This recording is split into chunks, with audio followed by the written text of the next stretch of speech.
বিসমিল্লাহির রহমানির রহিম। আজকের এই ব্যতিক্রম ধর্মী অনুষ্ঠানের সম্মানিত সভাপতি, অনুষ্ঠানে উপস্থিত বিশেষ আকর্ষণ, প্রিয় আমাদের প্রতিবন্ধী ভাই বোনেরা, অনুষ্ঠানে উপস্থিত অন্যান্য সকল উপস্থিতিবৃন্দ, আসসালামু আলাইকুম। আজকে আমরা এখানে কতগুলো মানুষকে সামনে রেখে একত্রিত হয়েছি।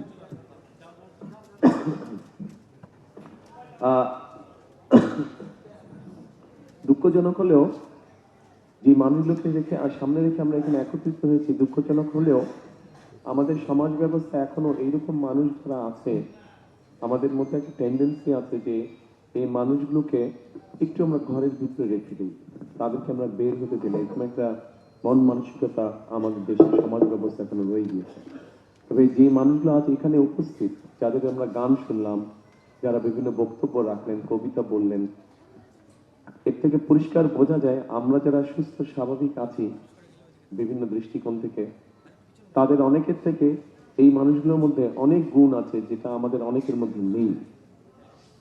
সেজন্যই আমার মনে হয় সিএসএফ গ্লোবাল যেই কাজটি করছে, আমরা যদি সামাজিক অবস্থান হোক, রাজনৈতিক অবস্থান হোক, রাষ্ট্রীয় অবস্থান হোক, সকল অবস্থান থেকে যদি আমরা এই মানুষগুলোর পাশে এসে দাঁড়াই, তাহলে আমি ব্যক্তিগতভাবে বিশ্বাস করি যে বাংলাদেশ অনেক প্রতিভা বের করতে পারবে, অনেক প্রতিভাবান মানুষকে বের করে নিয়ে আসতে পারবে, যাদের বিভিন্ন সেক্টরে প্রতিভা আছে।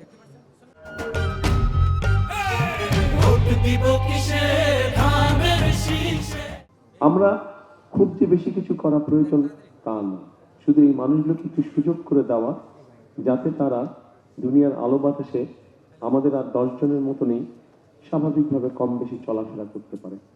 খুব বেশি কিছু করার নাই, অন্তত মিনিমাম একটা কিছু ব্যবস্থা করা, যাতে করে এই মানুষগুলো তাদের নিজেকে এক্সপ্রেস করতে পারে, যে যেভাবে এক্সপ্রেস করার কথা সেভাবে এক্সপ্রেস করতে পারে, সেই অপরচুনিটি, সেই সুযোগটা তাদেরকে তৈরি করে দেয়। কারণ তারাও মানুষ, তারা আমাদের বাইরে না, তারা আমাদের ভেতরে, তারা আমাদেরই অংশ।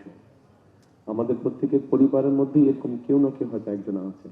সেই জন্যই আমাদের আসুন, আজকে এই অনুষ্ঠান যারা দেখছেন, আমাদের সকলের মনের মধ্যে আমরা একটি শপথ নেই বা প্রতিজ্ঞা করি যে আগামী দিনগুলো, আজকের পর থেকে আগামী দিনগুলোতে এই ধরনের মানুষ যারা আছে, প্রতিবন্ধী মানুষ যারা আছে, আমাদের আশেপাশে যারা আছে, আমরা যে যার অবস্থান থেকে যতটুকু সম্ভব তাদের পাশে এসে দাঁড়াই, তাদেরকে আমরা সহযোগিতা করি।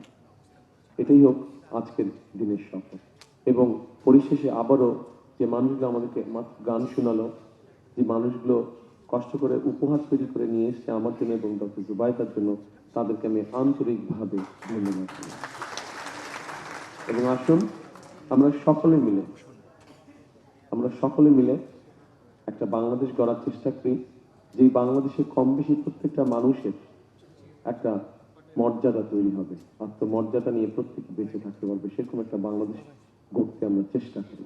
সকলে ভালো থাকবেন। আসসালামু আলাইকুম।